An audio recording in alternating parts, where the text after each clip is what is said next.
Okay, please bear with me. As a leader in the Army, we're constantly reminded that when you talk, it's bottom line up front and keep it simple, short, and execute.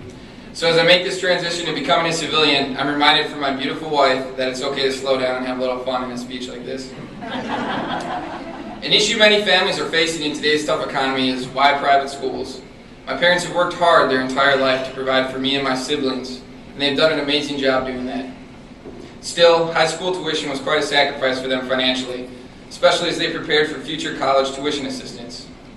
The fact of the matter is, there are plenty of great public schools that are pretty much free to attend, that have strong extracurricular programs, and have trade skill subjects like wood and metalworking that are great in a world where these ever-important skills are being lost due to a heavy reliance on technology.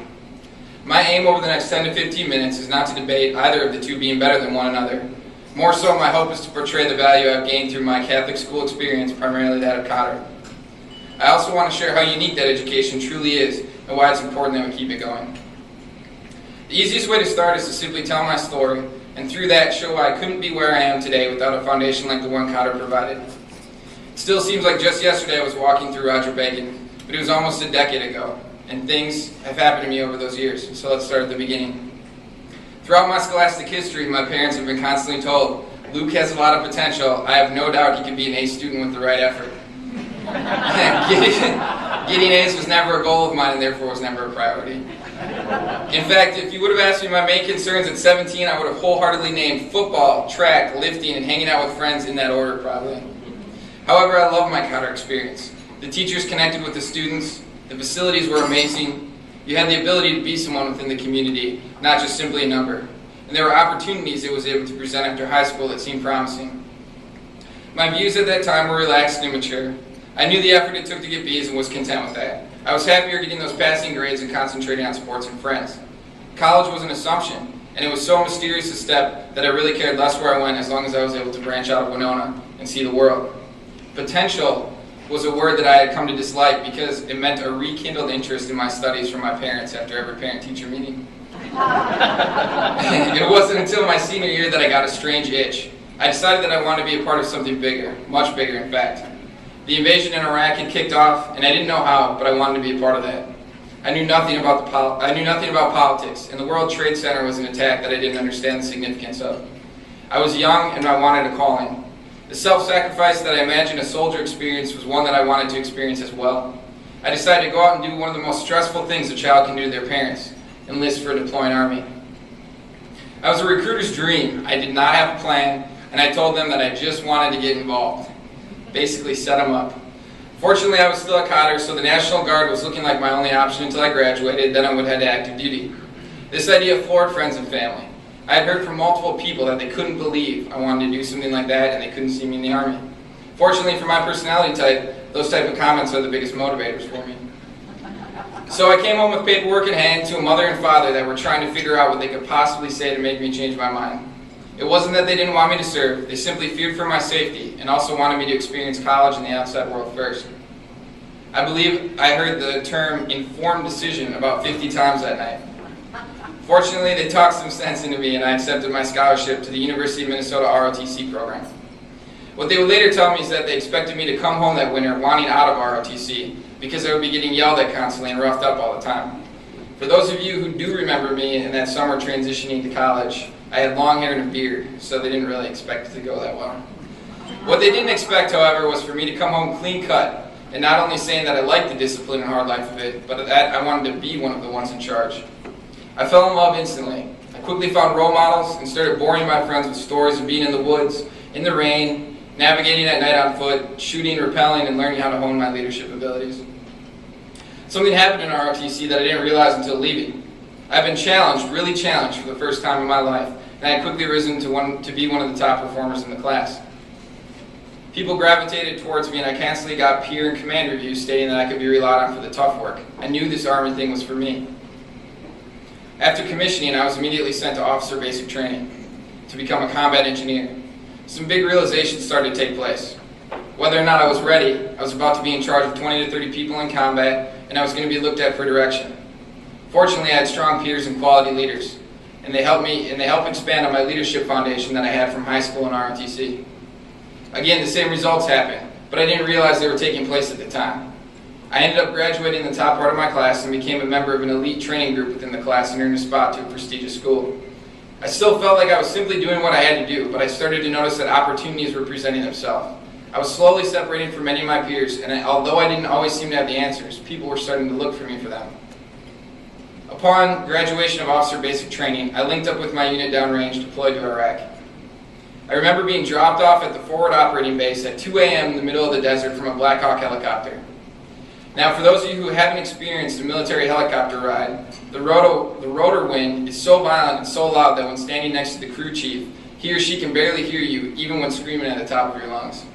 The surrounding area looks like a small hurricane is hitting it because of the wind from the rotor wash. This was all taking place in the dark, so for all I knew, the crew chief could have been saying, "Welcome to Iran." The bird quickly ascended, and then silence. Like the stillness after a storm, I was surrounded by emptiness and waiting for one of my senses to pick something up. There were no lights, no noise, just a deafening silence. My mind was racing. I was sitting in the middle of the desert with 2 duffel bags and a rifle. I didn't even know if I got dropped off in the right landing zone. Would anyone even know I was here? Suddenly, my thoughts were broken up by sporadic gunfire in the distance. What was I doing? Honestly, at the time, I couldn't have told you if I said that last part out louder in my head. I was a 23-year-old kid who had no idea what he was getting into. Strangely enough, what worried me most was explaining to my new commander how I accidentally got off at the wrong stop and the company would have to pick me up. Luckily, after what seemed like 3 hours, but was probably more like 5 to 10 minutes of deep thoughts, Humvee headlights pulled up and one of the operations guys got out, grabbed me, and told me to come with him. The commander pulled me in that night and gave me a movie-quality brief. It was comprised of him telling me how dangerous the area was, pointing out key terrain on a large map, and explaining all the different types of enemy in the area and how that enemy was fighting. He then went on to explain how the company does route clearance. Now, no matter what Hollywood movie comes out and says differently, route clearance turned out to essentially be driving down the road with big armored trucks and looking for bombs with binoculars and robots. If you haven't realized by now, an engineering background is not required to be an engineer in the Army. The commander looked at me for about 20 minutes, the commander looked at me after talking about 20 minutes and asked, "Any questions?" I had just been hit with a fire hose of knowledge. I think there was drool running down the corner of my mouth because I was having an inner meltdown. I said no about as confidently as possible in a scenario like that. As one of the operations soldiers grabbed my gear to take me to my bunk, my commander said, "Hey Hansen, we're going to warm you up the next week or two, but we lost a platoon leader to an injury and you're here to take his place. Get ready." Little did I know that I was about to undertake one of the most influential and important growing experiences in my life to date. The next year absolutely flew by. I constantly felt behind the curve and rarely felt like I knew what was going on, but I remembered a few key things that got me through and got my men home safe. Number 1, always look like you know what you're doing. Number 2, when you get a suggestion from someone who does know what they're doing, be open to it and more often than not take it. Number 3, never ask your men to do what you wouldn't do yourself. And number 4, most important, always lead from the front line and lead by example. Even though I was constantly filled with doubt, I found myself quickly winning the confidence of my men and their respect. We were a ragtag bunch, the kind that makes senior non-commissioned officers angry, because I don't think there was a single uniform within regulations, but that crew followed me into some of the worst places imaginable during that time without question, and I would have pitted them up against any other unit on the ground. We were young, we were confident, and extremely proficient. I truly can't express how proud I was to be with the young men in that platoon and the adversity and challenges they overcame in the service of their country. I can't be prouder to say I was their platoon leader during that time. Our success came from them, and they truly were the heroes of that deployment. After returning, we settled back into a garrison lifestyle, which, unfortunately, as a leader, involves a lot of paperwork and meetings. I will never forget, one day, one of my best team leaders came up to me excited and said, "Sir, I can't believe this. I just found out you were 25 today." This is a hurdle that a lot of young officers often face when they're clearly in their early 20s and they're asked to be in charge of a group of soldiers who are their own age or older and have more experience. It's generally well known that you're a rookie when you have that gold lieutenant bar on your chest, but it's surprising how often your men know little about your age or background. Assuming my cover was blown, I nervously laughed and asked him why I couldn't believe it. He quickly replied, "I seriously thought you were almost 30. A sigh of relief came out. I asked him why he thought that. He then went on to tell me that the platoon looked up to me like an older brother.